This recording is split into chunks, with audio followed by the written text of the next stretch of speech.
Okay, so hello guys. I'm back again with another episode on Memory Bits, and this time I've got a very special guest with me. Joining. Kashim is there with us. He's the co-founder. He's the co-founder at Crave Mart. Really trying to solve hyper delivery. Market in Pakistan. He's present across three locations in Pakistan right now, and is growing by leaps and bounds. I welcome you, Kashim, on Thank you. our. No, thank you, Rishikesh. Very excited to be here and looking forward to this great conversation today. Super, super. So Kashim, before we start, just a kind of a thing on the thing is that the entrepreneurial ecosystem in both the countries, like India and Pakistan, has been growing, and this is really helpful for the economy. Your viewpoints on this, and what do you see around in Pakistan, people coming up with more entrepreneurial ideas, want to do businesses. Yeah, I mean, amazing. I think the overall journey has been good. I think the ecosystem is really benefiting from how things are going.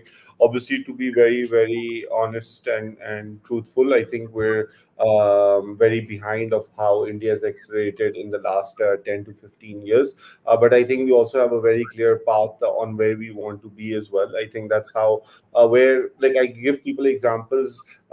India sort of followed where, in nice words, China was going or the growth they had.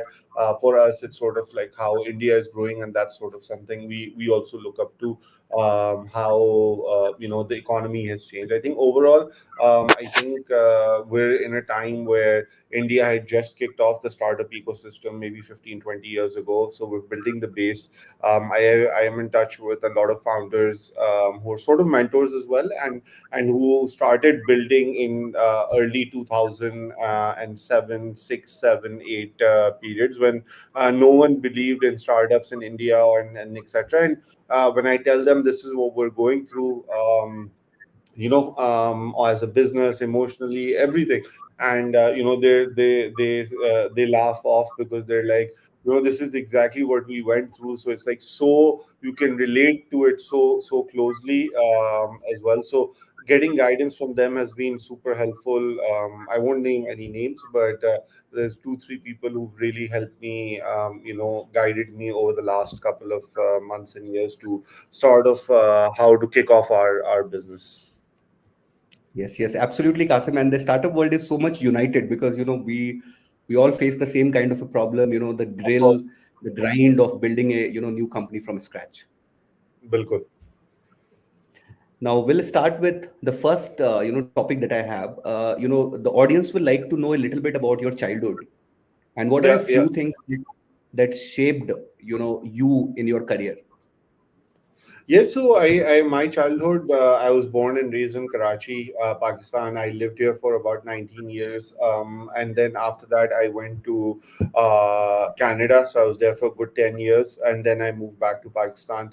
I think in my childhood, my father was a traditional businessman in Pakistan. He was in the construction and builder and real estate sector and books publication as well. So I've seen him. He built everything he had from scratch, almost. So really saw what he did, the sacrifices he had to make, and etc. Obviously, for him, it was not a startup. It was a, what we call in our word, a bootstrap business, completely profitable business from day one, and etc. So I saw that, and I think that really, going to the office and just sitting with him, and just when he's talking, I'm just sitting and sitting there and just having, I still remember having tea and just looking at the way the conversations are going on. I think that's what really shaped my mind, how important running a business is, what are the ethics, what are the principles, how to, I won't say manage a cash flow, but how to manage people and then cash and all these things.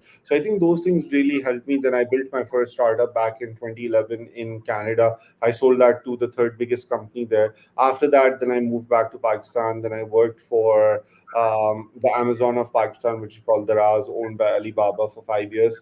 almost, and then I started Crave Mart. So there's been a lot of mentors. My ex boss, at Daraz, two, three of them that I've reported to have like really, really helped me build the business, guided me whenever I needed someone to talk to. People were available. So I think all these small things, have helped me in every way. Just making sure we're focused and making sure we're focused and growing.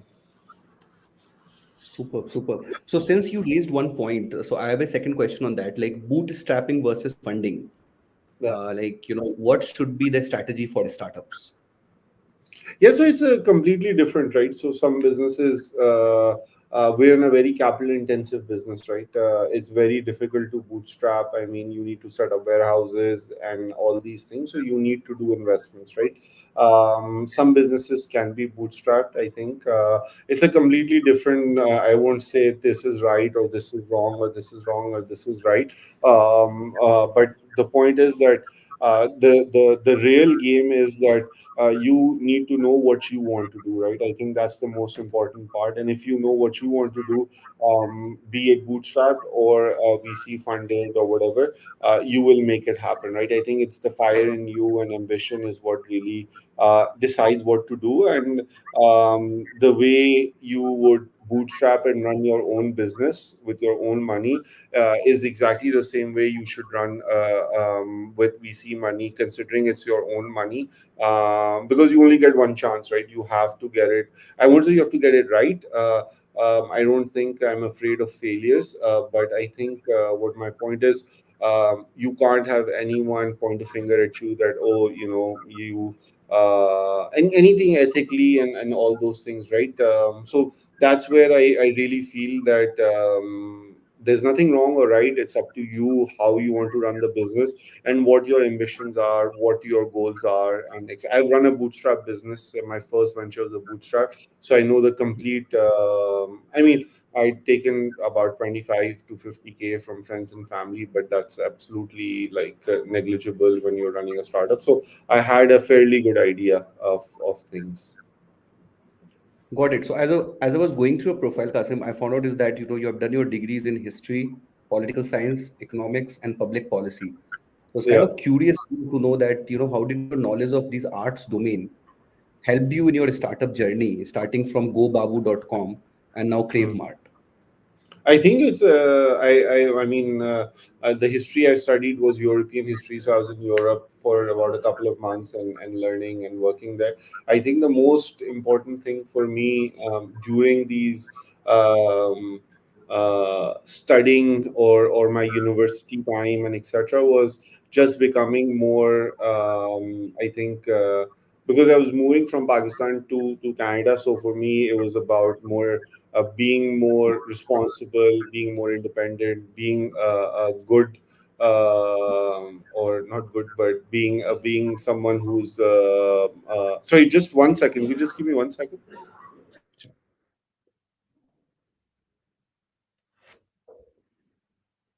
Sorry.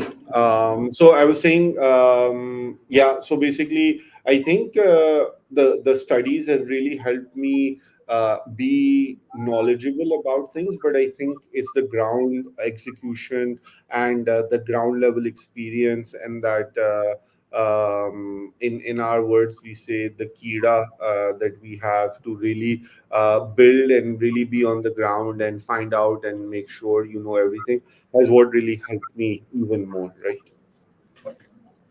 Yes, because a lot of founders, a lot of the startup community comes from engineering background, Yeah. uh, you know, and maybe a bit of MBA background as well. So that is why I thought of this to be a No, question. not even close to either of them. Yes. Now, coming back to Crave Mart, tell us a bit about Crave Mart, and what was the genesis of this startup? Like, what made you, come to this idea of doing this? Yeah, so I mean, I think Kmart is an online grocery company. We're very similar to Zepto in India or Swiggy's Instamart or Blinkit, Dunzo, Big Basket. I mean, India has so many of them.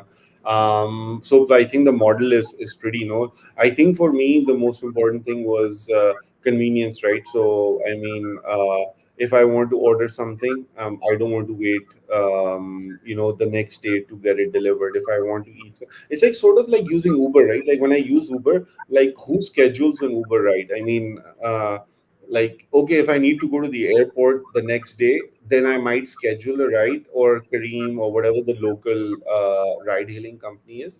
I mean, you want it at that time. Like, I think 99%, 99%, and again, I'm just talking without any data, just my sole opinion, my personal opinion, sorry, is no one wants to schedule something for next day, right? They want the ride, they want it at that time, right? Like sort of another example I give is Netflix, right? So why do you watch shows on Netflix when you can maybe watch it on HBO or TV or whatever? The reason is you want to watch it at 2 in the morning when you're in your bed, because you want that convenience, right? And that's why you pay for that subscription or whatever. So that convenience part is extremely important. So for us, it's also about groceries being delivered. I mean, doesn't matter if it's coming in 30 minutes, 40 minutes, 45 minutes, as long as when you're like, let's say, you were watching the India Australia World Cup match. I mean, you wanted a thumbs up. I mean, you would want it at that time. You would not wait the next day when the match is over and everything is done to wait for it. Yeah, pehle over mein aaye, second over, third over, like it doesn't really matter, right? Like, I mean, let's be honest, right? Like, yes, frequency does get better as you get it fast, but the average customer, if he gets it, I think within 30 to 60 minutes, personally, I think they're fine. If they get it faster, I think data proves it that the frequency is much better. They keep on ordering because anything they need, they don't say, oh, let's wait for the next day and then order it, or in our next order we'll add it. Oh, this will come in 10 minutes, let's just order it, right?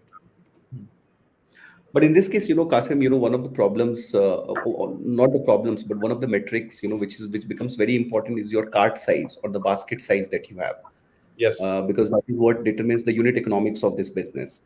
What are 100%. the steps you have taken, and what is your, cart size or basket size right now? Yes, so exact numbers I can't, but I would love to share some data. So at least we have about 13 items per basket, right? In the initially when we were doing 10 minutes as well, we had 5 items per basket. So I think you can really calculate that there's been almost 3x increase in basket size. And when we were actually building the business, and why I said the frequency, you're completely right, right? If a person just needed toothpaste, he would order a toothpaste just. But for us, that was not profitable, right? And for us, other companies are very different because they have a lot of money that they've spent on engineering, on tech, and branding, and marketing, and everything.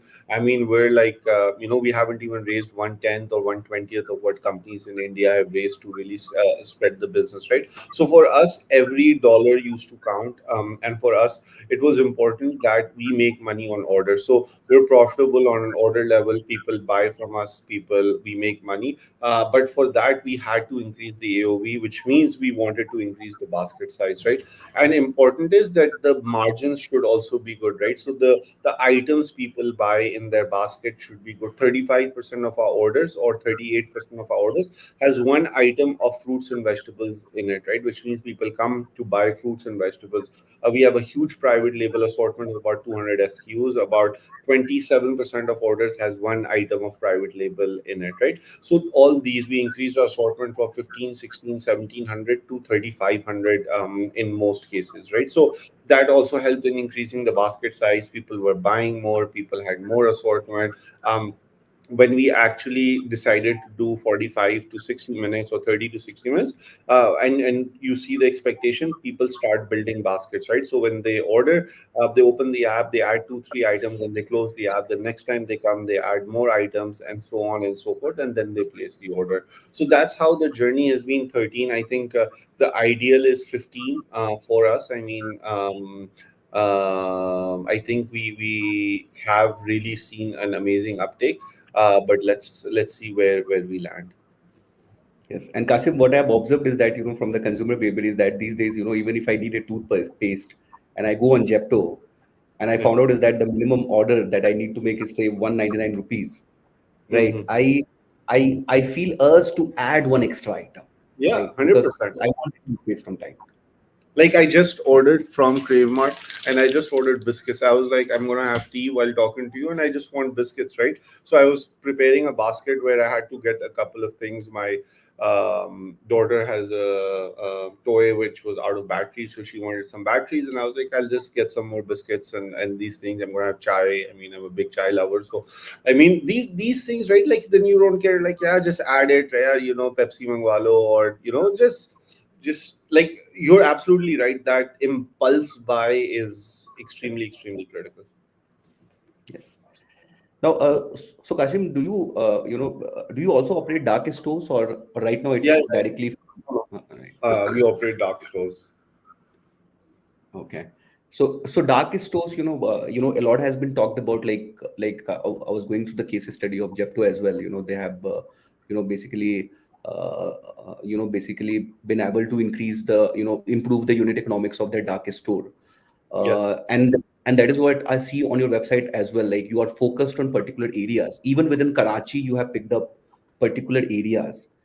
Uh, what is your strategy towards making sure that the dark store is profitable, and it's basically like unit level economics has So to go.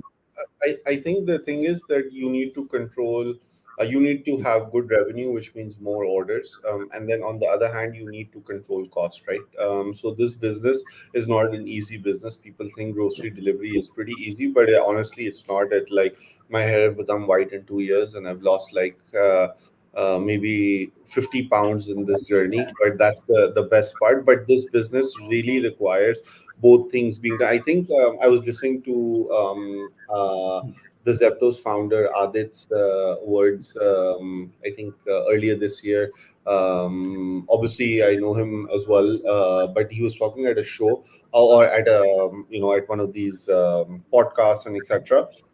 Series, and he said density is destiny.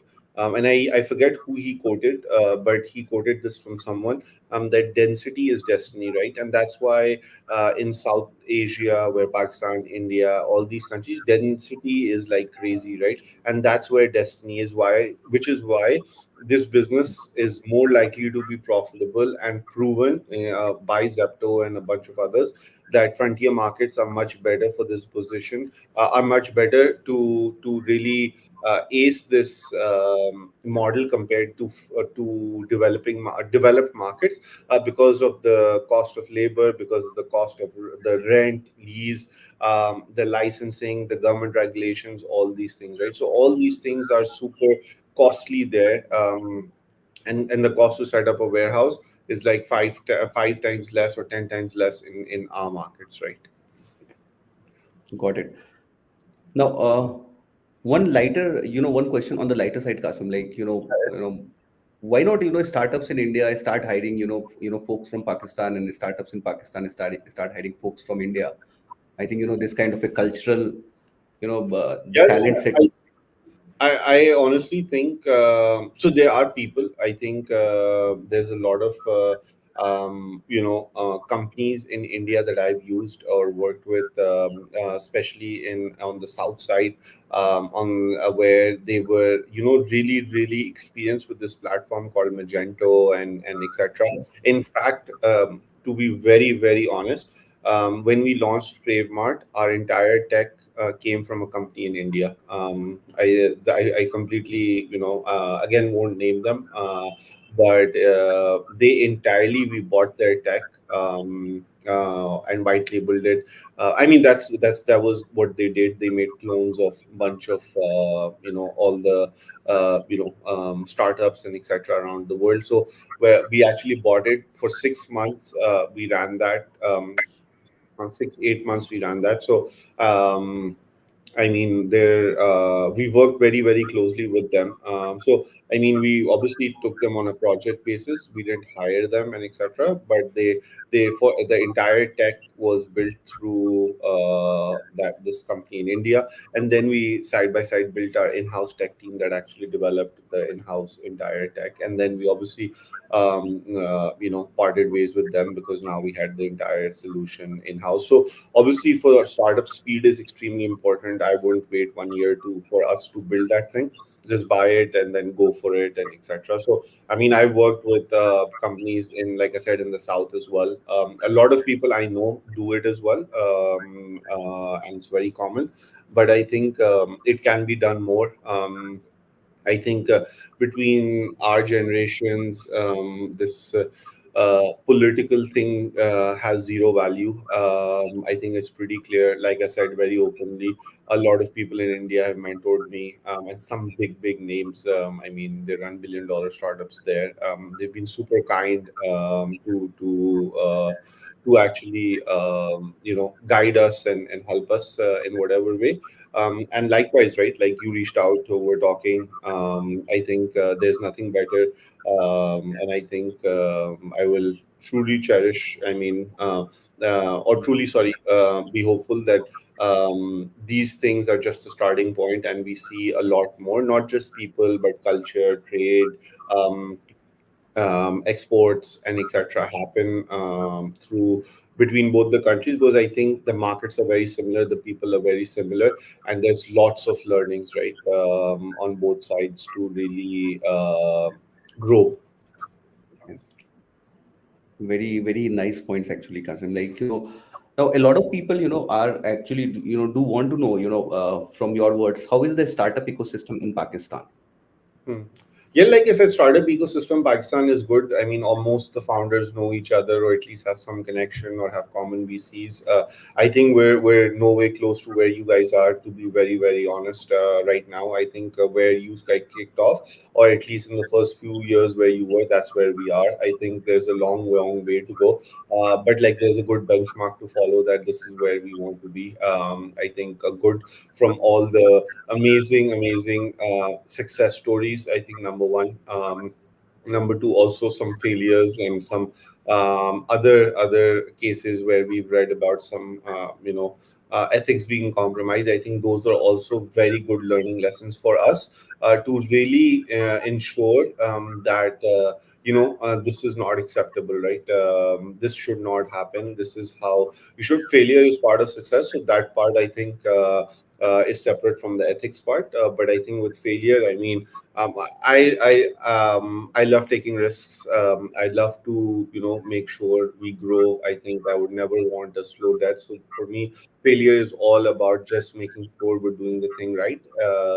But for the ethics part, I think that's not just for Pakistan but around the world as well. Learning points that these things spoil the system, they have problems, you shouldn't be doing this, and it's not okay, right? Like, and those learnings are very important for us because we obviously have this thing that we sort of a benchmark that we would follow to ensure. So I think those things, that's how we're building the system. And I'm just super happy that I'm part of the early stages.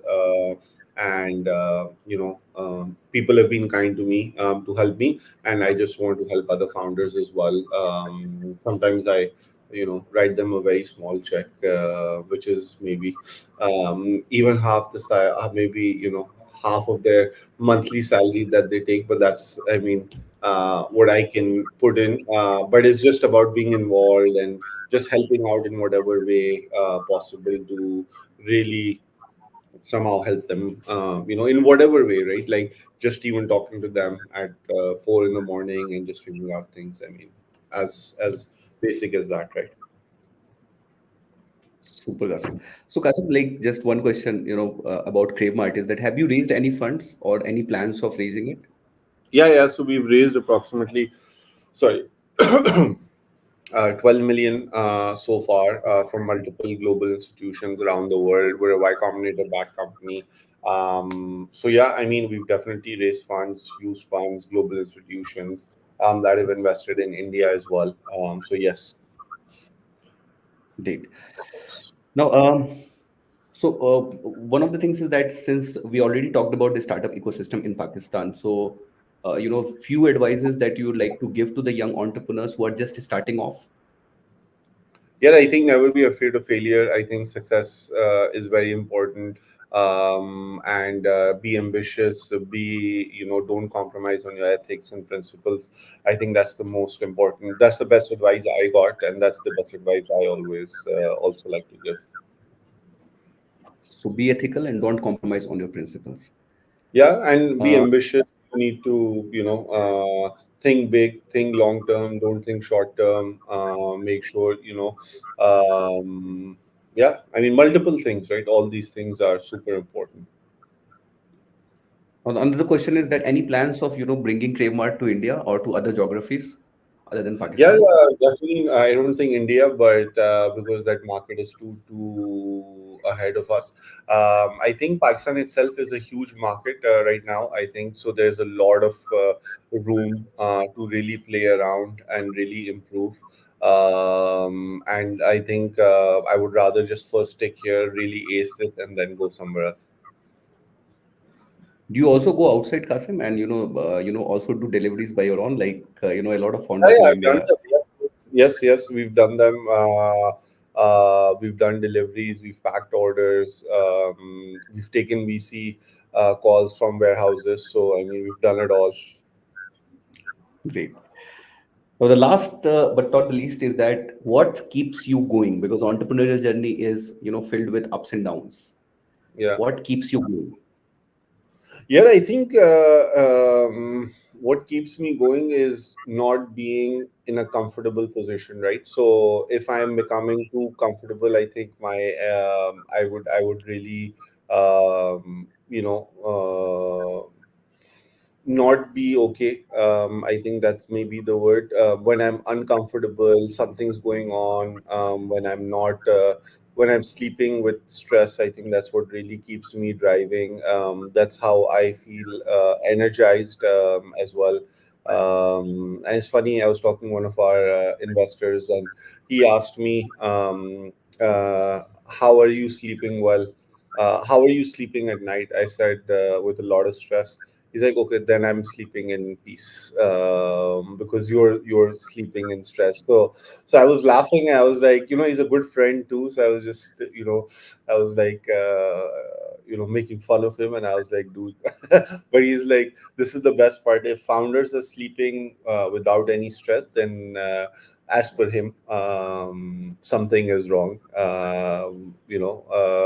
And I mean, it was just a joke, but he was like, you have to be uncomfortable. There have to be situations where you're going through things, and that's the startup founder mentality. How big is the team, Kasim? Yeah, so we have about 100 people in full-time people in Karachi, Lahore, and Pindi.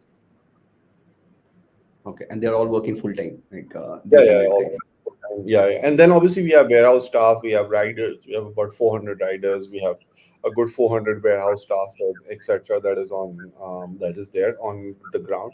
But at the head office, we have about 100 people. Great, Kasim. I think this was really insightful, and I think the audience can basically learn a lot from this conversation that we had.